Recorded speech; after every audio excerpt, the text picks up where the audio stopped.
Exercise 3B, investment graphs. So the learning intention for this lesson is to construct and compare compound interest and simple interest graphs. So we spoke previously about the difference between simple interest and compound interest. So simple interest, the interest is calculated on the principal amount, so the initial amount that's borrowed or the initial amount that's invested. It doesn't matter how long that simple interest loan goes for or investment goes for. Where compound interest, the interest is calculated on each time period's total, if that makes sense. So, for example, if I am compounding monthly, at the end of each month I have a new balance, and then my interest is calculated on that, not on the initial principal amount. Okay, so it's always on the new principal, whereas simple interest is always the same original principal.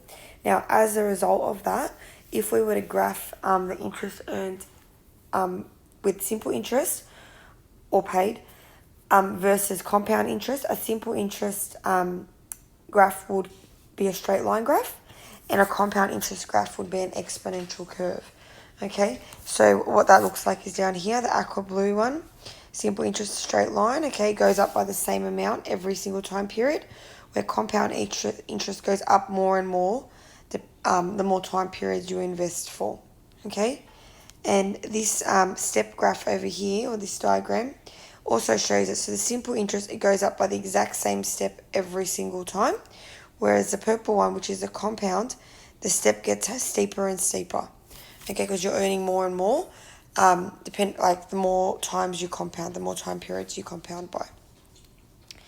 Okay, so 2 examples today. First, we're going to graph a simple interest graph, and then we're going to graph a compound interest. So always start with the same way. You set up your number plane, okay, vertical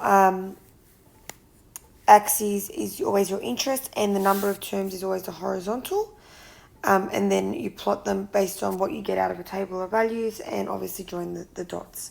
And usually they will want you to use your graph to answer a question. Now, this booklet, when I put it together, I did the 4 quadrants. You only actually need the first quadrant because you're always dealing with positive time periods and positive interest, okay? So always in that first quadrant. Okay, so this is draw a graph showing the amount of simple interest earned over a over a period of 10 years if $1,000 is invested at 8% per annum. Use the graph to estimate the interest earned after 7.5 years. Now, I need to go to 10 years. I'm not going to go up by 1 year. Okay, I'll go up by 2.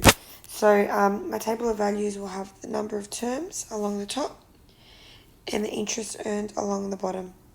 Okay, so starting at 0, 2, 4, 6, and they want me to go up to 10.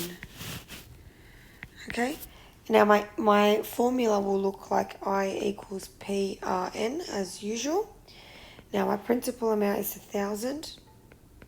My rate is 0.08, and N is what I will sub in. Okay, so this N are these values here. Okay, so I change them to get more points on my graph.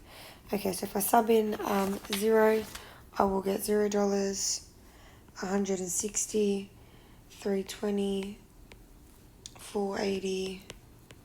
If you just chuck this into a calculator, 640 and 800. Okay, you're gonna notice they're all going up by the same amount. Now along the bottom, as I said, is the number of terms. So I'm just go 2, 4, 6, 8, 10.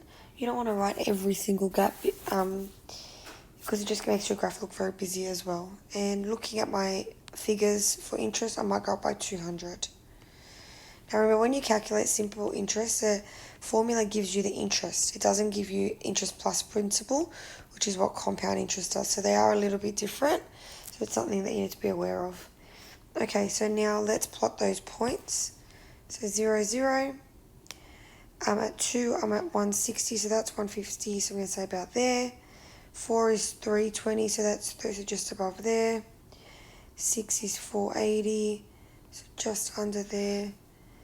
8 is 640, and 10 is 800. Okay, so if I just join those dots. They're pretty much spot on a straight line graph. Okay, now the question asked us to use the graph to estimate the interest earned after 7.5 years. Now to do that, that's 7, so 7.5 years is about here. So I'm going to flick that line up with a ruler, read across, and I would say that it's approximately, so interest earned, so therefore interest earned after 7.5 years is approximately $600. Okay, so that's that one. All right, next example, compound interest. So this is where we'll get an exponential curve. Okay, so we'll not create a straight line. Do it exactly the same way. Just remember that the compound interest formula calculates principal and interest for each time period. So we'll need to take away that principal amount. Okay, so our graph looks a little bit different. Might actually just do it down here. So it says draw a graph shows the interest earned over a period of 10 years. If $1,000 is invested at compound interest of 8% per annum. So it's still done per year. It's pretty much the same question but compounded differently. So number of years. Now we're finding the future value, which is interest and principal. And then what I will want is the interest only because it asks for interest earned. So 0 to, oh, maybe a little bit big.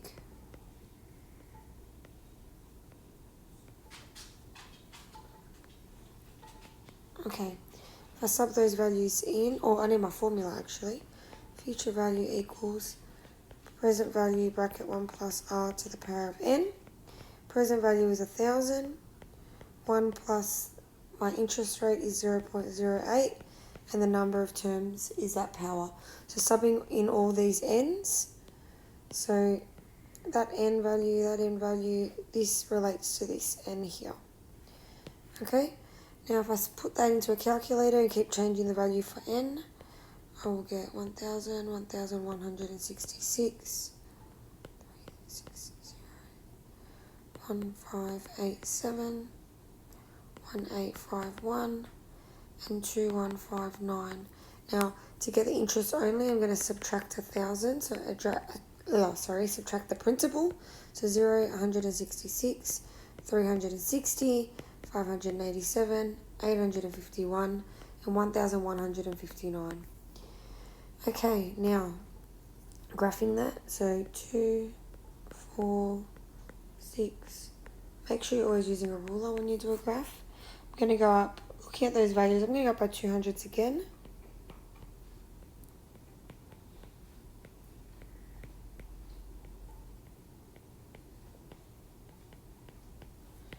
Okay, now at n equals 0, I'm graphing interest.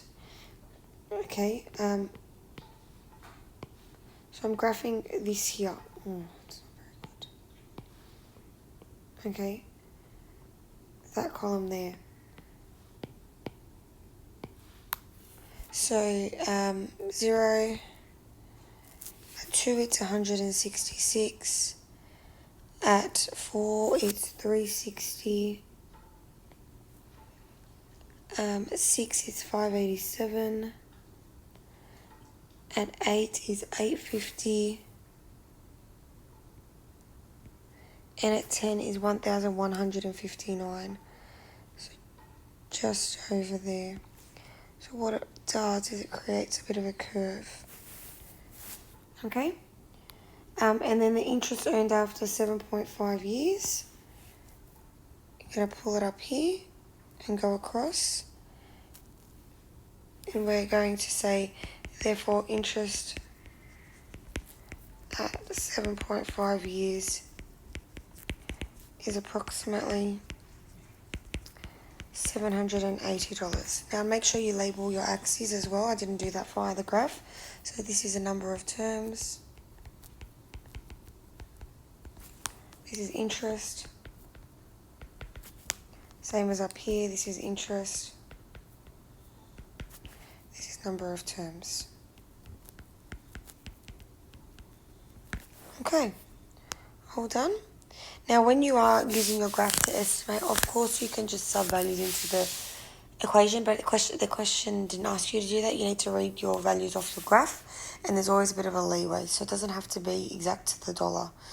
Okay, as long as your value that you read comes off your graph, you should be okay.